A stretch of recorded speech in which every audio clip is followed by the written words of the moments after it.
Président de la République, Monsieur le Président de l'Assemblée nationale, Monsieur le Premier ministre, chers invités, chers concitoyens, Africa Jom Center se réjouit de cette initiative.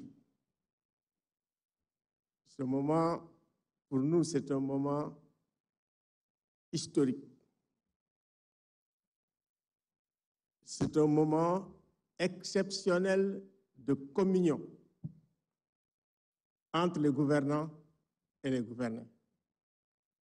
Parce que les premiers dysfonctionnements qu'on observe dans la démocratie, c'est en réalité ce déficit de communication entre gouvernants et gouvernés. C'est un moment essentiel aussi parce que c'est un moment de construction de la confiance dans une démocratie à la fois délibérative et dans une démocratie participative. Ça nous renvoie d'ailleurs à Athènes. Donc, c'est un moment extrêmement important. Revenir aussi sur les problèmes que nous avons de façon récurrente. On ne peut pas améliorer la démocratie sénégalaise sans renforcer la culture des droits de l'homme, sans respecter les droits humains et les libertés fondamentales, sans considérer les acteurs des droits humains comme des amis quand on est dans l'opposition et en faire des mal-aimés quand on est au pouvoir. Je pense que ce sont des acteurs à part entière qu'il faut prendre tels qu'ils sont dans leurs fonctions critiques. Parce que dans les deux précédents pouvoirs que nous avons, après les changements de régime, ce que nous avons observé depuis le président Wade, vous m'excusez, c'est la faiblesse et l'affaiblissement des institutions des droits de l'homme.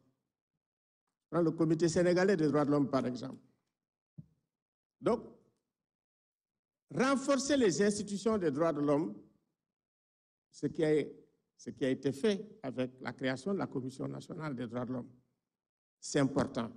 C'est important parce que pendant la crise que nous avons traversée, le premier problème que nous avons, c'est qu'il fallait faire une enquête impartiale de tout ce qui s'est passé et la meilleure institution pour le faire et qui ne l'a pas fait, c'est l'Institution nationale des droits de l'homme.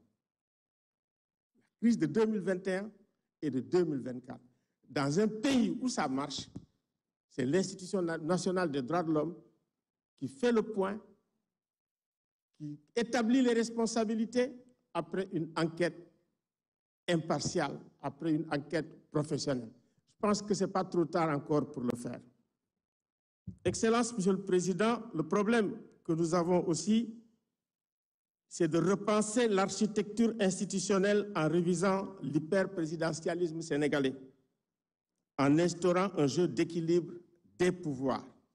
C'est extrêmement important parce qu'il arrive des moments où quand on veut conserver le pouvoir, on assujettit tous les autres pouvoirs. On assujettit tous les autres pouvoirs. Et ça, c'est un problème. Créer un équilibre et une harmonie entre l'état de droit et l'état social. L'état social avec le respect des droits économiques, sociaux et culturels. Parce que l'effondrement de l'état social est à la source de la plupart des graves crises que nous vivons dans la sous-région. Il faut prêter une attention. En réalité, c'est le modèle libéral qui a carrément fait effondrer l'état libéral, pas seulement en Afrique, mais un peu partout dans le monde. Construire un État impartial. Parce qu'en réalité, notre problème aussi, c'est cette espèce de permanence de l'État partisan depuis l'indépendance. Bref, voilà. En fait, quand nous parlons de l'État social et nous parlons aussi de l'État impartial, c'est pour respecter le principe d'égalité qui est au fondement même de la démocratie.